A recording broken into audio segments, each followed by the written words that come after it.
My fiancé suggested, "You should try dating my sister. You're both so boring together." I said, "Interesting idea." Then I called her sister and told her what was said. 1 month later, when we both announced our relationship to her family at brunch, I, 32 male, was loading the dishwasher at my future in-laws' house when my fiancé, 29, casually nuked our entire relationship.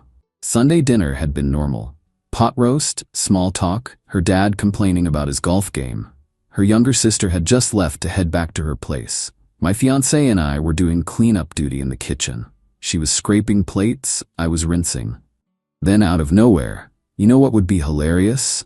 "What?" "You should totally date my sister instead." I turned off the water. "What?" She laughed like she just made the funniest observation ever. "No, seriously, you guys would be perfect together.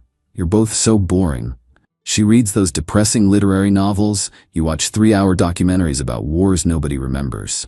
She meal preps on Sundays, you have a spreadsheet for everything. You both drink black coffee. It's kind of weird you're with me and not her when you think about it. I just stood there holding a wet plate, like I need someone with actual energy, you know?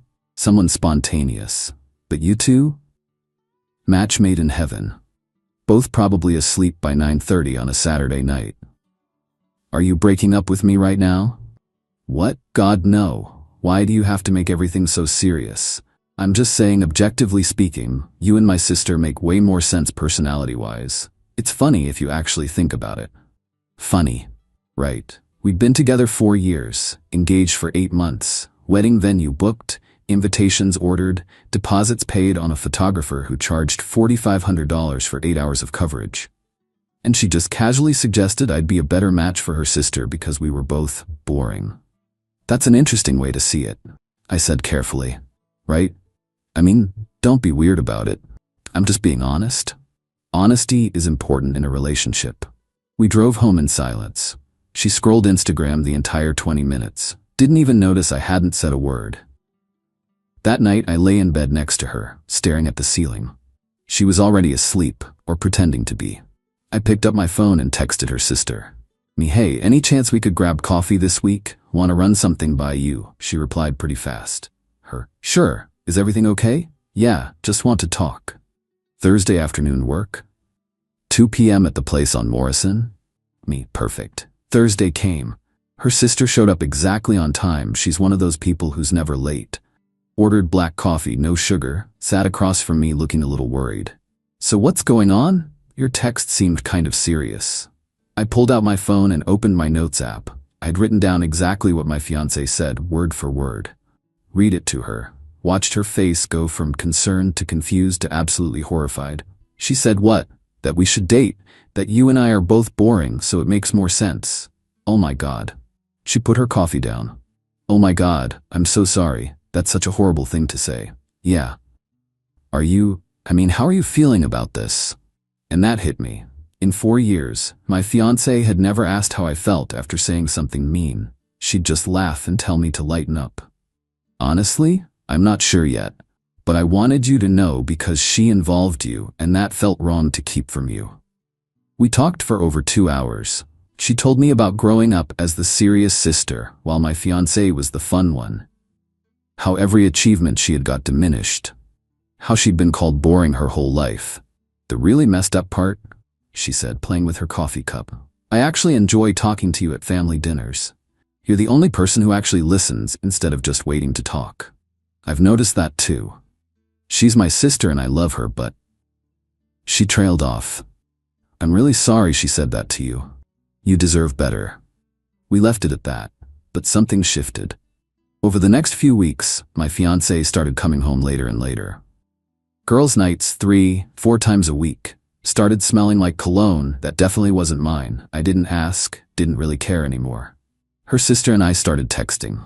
Nothing weird, just book recommendations, funny observations, work complaints. Easy conversation that didn't feel forced. Then one day she texted, "Want to grab dinner? Actual dinner, not family dinner where my dad monopolizes every conversation?"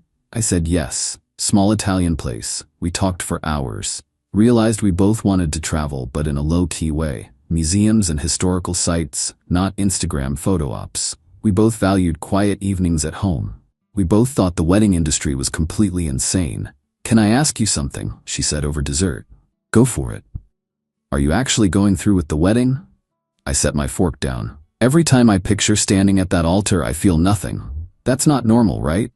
No, that's really not normal. She didn't grab my hand or do anything dramatic, just looked at me with this understanding that my fiancé had never shown. "Whatever you decide, I'm here. As a friend. No expectations." That night, I came home and my fiancé was already in bed. I stood in the doorway and felt absolutely empty. Her sister and I kept seeing each other. Coffee twice a week, lunch, one time just walking around a bookstore for 3 hours. It felt natural, like breathing. Then one afternoon, my phone buzzed. Her sister, "I think I'm catching feelings for you." "Tell me that's crazy."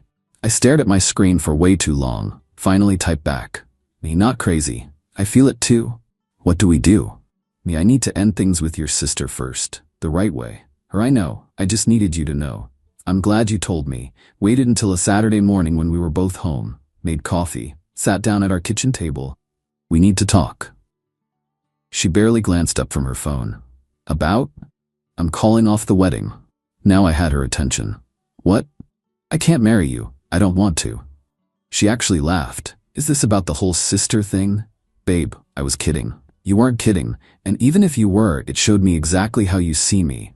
As boring. As someone you settled for." "Oh my God, you're so sensitive. It was a random comment." "You told me I'd be better suited for someone else 3 months before our wedding." She stood up. "So you're throwing away 4 years because your feelings got hurt?" "I'm leaving because I don't love you anymore. Maybe I haven't for a while." Her expression changed, got calculating. "You're seeing someone." "I'm not cheating on you." "But there's someone else." Her eyes narrowed. "Holy crap, my sister? Are you kidding me right now?" "Your sister told me how you've treated her for years. How you make her feel small. And honestly, after watching how you treat people, I'm done." "You absolute piece of garbage." She threw her coffee mug. It shattered against the wall behind my head. "You're going after my own sister?" "I'm ending this because we don't work. What happens after isn't your concern." "The hell it isn't. I'll ruin you. I'll tell everyone you cheated." "Tell them whatever you want. I'm moving out today." I'd already packed most of my stuff the night before while she was out. Took about 20 minutes to load my car. She screamed the whole time. Pretty sure the neighbors heard everything. Called her sister for my car. "It's done." "Are you okay?" "Not really. Can I see you? Come over." Update. Moved into a month-to-month sublet while I figured things out. Her sister and I started seeing each other, but we kept it low-key. Nothing physical yet. We were too aware of how it looked. My ex went ballistic immediately. First move, called my parents, told them I'd abandoned her for her sister, that I'd been having an affair, that she was devastated. My mom called crying. "How could you do this to that poor girl?" "Mom, she literally told me to date her sister because we're both boring, and she was already cheating. She said you made that up. She said you're trying to justify what you did." I have her sister confirming the conversation. I'm not arguing about this. My dad got on the phone, gave me the whole speech about cold feet being normal, about not throwing away a good thing. Didn't matter what I said. They believed her version. Then came the vendor nightmare. My ex told the wedding venue we were working through things and kept the date active. Told the caterer the same lie. I had to call each vendor individually. The venue was brutal. $8,000 deposit, completely non-refundable because my ex insisted the wedding was still happening. Had to get a lawyer involved just to prove I'd actually ended the engagement. Cost me $850 in legal fees. Finally got a partial refund, about $3,200 back. Still lost almost $5,000. Photographer was understanding, refunded everything except the $500 deposit. Florist was cool. Caterer kept half their deposit, another $1,800 gone. Running total of what this breakup cost me. Over $11,000 so far.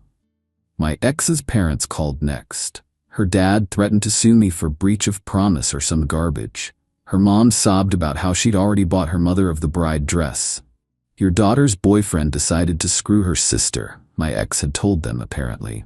Her sister tried explaining what actually happened. They didn't want to hear it. You're betraying your own sister, her mom said, after everything she's done for you. Everything she's done to me, her sister corrected. She spent my whole life making me feel less than. And you've let her. Her mom hung up. But the real entitlement came next. My ex kept the key to our apartment. The lease was in both our names for 3 more months. I'd moved out to the sublet, but she was still there. Got a call from our landlord. Your fiancé says you need to keep paying your half of rent since your name's on the lease. She's living in the full apartment by herself, right? Yes. Then she can pay full rent or find a roommate. I'm not paying for a place I don't live in. The lease says we're both responsible. I'm happy to pay my half if we both move out and break it early. But if she's using the whole space, she pays the whole amount. He wasn't thrilled, but I was legally right. My ex sent me about 30 texts about how she couldn't afford it, how I was making her homeless, how could I be so cruel. Didn't respond to a single one. Then she started showing up at my sublet. First time was around midnight. Buzzed the intercom over and over, screaming about how I ruined her life. My temporary landlord left me a note. Control your personal life or find another place. Filed a police report. The cop who took it looked bored out of his mind. Sounds like a domestic situation, sir. Have you tried talking to her? She threw a coffee mug at my head. He wrote it down slowly. If she shows up again, call 911. Here's your case number. That was it. Super helpful. She tried getting into my office building next, told security I'd stolen from her. They called me down to verify my identity, showed them my ID, explained she was an ex making false accusations. They banned her from the property. Then came the mutual friends blitz. My phone exploded with messages from people we knew, mostly her friends originally. She's devastated. This is really messed up what you're doing. Her own sister? That's next level wrong. I sent one detailed response to someone I thought might be reasonable. Explained the boring comment, showed proof she'd been cheating, clarified her sister and I didn't get together until after the breakup. They read it and went silent. Didn't defend me, but stopped attacking. Everyone else got blocked. Her sister had it worse. Her mom called multiple times a day. Guilt trips, crying, the whole performance. She's your sister. You're supposed to support her. I've supported her my whole life while she's put me down, her sister said. I'm done. You're choosing some man over your own blood. I'm choosing myself for once. Her mom threatened to cut her off financially. Her sister pointed out she hadn't taken money from them since graduating college. The night before we planned to tell her family at their monthly brunch, my ex sent a text from a random number I hadn't blocked yet. Tomorrow when you show up with her, everyone will see what you really are. Hope you're ready. I screenshot it, sent it to her sister. She's going to make a huge scene. Still want to do this? Yeah, I'm tired of hiding. Update 2. The brunch was at her parents' house. Big suburban place, family photos everywhere, smells like vanilla candles. Her sister and I showed up together, held hands walking to the door. Her dad answered, looked at our hands. What's going on? Can we come in? Her sister asked. He moved aside. We walked into the dining room. Her mom was setting the table. My ex was already there wearing this white dress, sympathy outfit, obviously. Her mom saw us holding hands, literally dropped a plate. What is he doing here? We're dating, her sister said. Clear, direct. We wanted to tell you in person. Silence for maybe 5 seconds. Then my ex started laughing. Manic, high-pitched. Oh, this is perfect. This is absolutely perfect. Her mom looked between us. You cannot be serious right now. We're serious, I said. Her dad stepped forward. You need to leave, right now. Dad, her sister started. No, you don't get to talk. You betrayed your sister, your own family. For what? For him. My ex was still laughing. See? I told you. I told everyone he was cheating with her, but nobody believed me. I never cheated. I said calmly. I ended our relationship first. Oh, please, semantics. You were emotionally cheating, planning this whole thing. You told me to date her. Your exact words were that we're both boring and make more sense together. Her mom gasped, looked at my ex. You said that to him? It was a joke. I was there, her sister said quietly. I heard it. You said they were boring and should be together. Whose side are you even on? My ex shrieked. I'm on the side of the truth. My ex turned to her parents, tears flowing. They've been ganging up on me this whole time, making me look crazy, He probably convinced her to do this to get revenge. Revenge for what exactly, I asked. Were you telling me to date your sister? For cheating on me? For throwing a mug at my head when I ended things? Her dad's expression shifted. She threw something at you? Shattered against the wall? Want to see the photos I took? My ex jumped in fast. Because he was cruel, he provoked me. I told you our engagement was over. That's not provocation. Her mom sat down hard in one of the dining chairs. This is insane. You know what's actually insane? Her sister said, and years of hurt poured into her voice. She spent my entire life treating me like I'm worth less than her, making fun of everything I like, calling me boring, making me feel small, and you've allowed it every single time. That's just what sisters do, her mom said weakly. No, that's what bullies do. My ex scoffed. Oh my God, you're so dramatic. I've always been nice to you. You told your fiancé he should date me because we're both boring. How is that nice? It was a compliment. I was saying you're both stable and reliable. You said boring. Own your words. Silence fell over the room. Her dad spoke up. Even if that happened, this, he gestured at us, is still wrong. You don't date your sister's ex. Why not? Her sister challenged. She made it pretty clear she didn't want him. Because there are rules. Because you're family. Rules that protect her no matter what she does wrong, her sister shot back. My ex pulled out her last play, turned to me with big watery eyes. We can fix this. Just you and me. Let's talk outside. Please? No. We were together 4 years. That has to count for something. It did. Past tense. She spun to her sister. How can you even do this to me? I'm your sister. And you've treated me like an afterthought my entire life. That's not true. You copied my college application essay word for word and turned it in as yours. I had to rewrite mine in 2 days because the admissions office flagged it.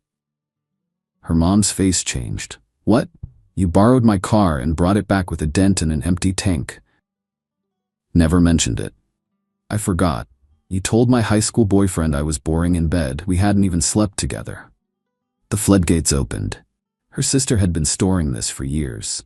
You made my graduation about how your job interview went badly that same day. You cried at my promotion dinner because you'd been passed over. You told everyone my apartment was in a sketchy neighborhood when I bought it. Nothing I do is ever enough unless it makes you look better by comparison. Her parents sat there, silent. And now I found someone who actually values me, who thinks my interests are interesting, who doesn't make me feel like I need to be smaller so someone else can feel bigger. And you want me to give that up because, what? Because you saw him first? He was mine, my ex yelled. I'm not property, I said, and you didn't want me, you just don't want her to have me. Her dad stood up. I think you both should leave now. Fine, her sister said. She looked at her parents. When you're ready to have an actual conversation instead of just protecting her feelings, call me. But I'm not apologizing for choosing myself for once. We walked out. My ex screamed something about karma. Her mom was crying. Her dad looked exhausted and old. In the car, her sister's hands were shaking. That was awful. Yeah, but I'm glad we did it. Me too. She leaned her head against the window. They're never going to forgive me. Maybe not, but you're finally free. Final update. The aftermath was nuclear. My ex created a private Instagram and added everyone we mutually knew. Posted cryptic stories about betrayal from people you trust most and snakes in the grass. Her friends ate it up. She tried getting her dad to call my boss and complain about me. He refused. First crack in her support system. Her mom kept calling her sister 10-15 times a day, begging her to see reason and think about family. Her sister blocked her number after 2 weeks of it. The wedding venue came after both of us with threats of a lawsuit for the remaining balance. My ex had told them the wedding was still on, just with a different groom. When they found out that was a lie, they wanted blood. Had to hire an actual lawyer. Cost another $2,300. We settled, but between legal fees and lost deposits, my final total was around $16,800. Worth every penny. My ex started a full whisper campaign with our mutual friends. He traded up for the hotter sister. They were definitely together before the breakup. He's a cheater and she's a homewrecker. Some people believed it. Lost probably 20 friends total. The ones who actually mattered asked for my side, saw the proof, stuck around. Her parents completely cut her sister off, stopped inviting her to anything. Her mom sent a text. "Until you end this disrespectful relationship, you're not welcome in this house." Her sister replied, "Okay." That shocked them. They'd expected her to cave like she always did. She didn't. Then her dad called a few weeks later. "Your mother is devastated." "I'm sure she is," her sister said flatly. "This isn't you. You're the reasonable one, the mature one." "That's the whole problem, Dad. I've always been the reasonable one, the one who bends, the one who makes everyone else comfortable. I'm done." "She's your sister. And she's been cruel to me for 20+ years. You've watched it happen, you've always known. You just chose not to care, because managing her tantrums is easier than holding her accountable." Long silence. Maybe we haven't been fair to you." Tiny progress. But progress. Meanwhile, my ex's life started falling apart on its own. The guy she'd been cheating with during our engagement ghosted her completely when he found out about all the drama. Didn't want the baggage. She'd been posting passive-aggressive Instagram quotes, and someone from her office reported it to HR for creating a hostile environment. Got written up. Couldn't afford the apartment solo. Had to move back in with her parents. They weren't exactly thrilled. Living with them meant daily questions about how she let such a good man go. Her dad's words, according to mutual friends. She complained about it constantly. Her relationship with her parents deteriorated fast. They started seeing patterns they'd ignored before. How she blamed everyone but herself. How she exaggerated everything for sympathy. How she expected the world to cater to her feelings while dismissing everyone else's. Not overnight, but slowly, they pulled back the unconditional support. Her sister and I moved in together. Got a quiet place with a good balcony and enough shelves for all our books. No drama, no games, just two boring people building something real. Her parents invited us to a holiday dinner recently. Her sister said she'd think about it. My ex apparently won't be there. She's going on some healing retreat with friends. I won't pretend everything's perfect. Trust issues are real. Sometimes I wonder if I'm actually interesting enough, if she'll wake up and realize her sister was right about me being boring. But then she'll look up from her book and smile, and I remember someone else's opinion of me isn't my reality. My ex sent one last text from another new number. "Hope you're happy with the discount version of me." Blocked it, didn't respond. Because here's the thing, I am happy. Actually, genuinely, quietly happy. And honestly, that's the best possible outcome.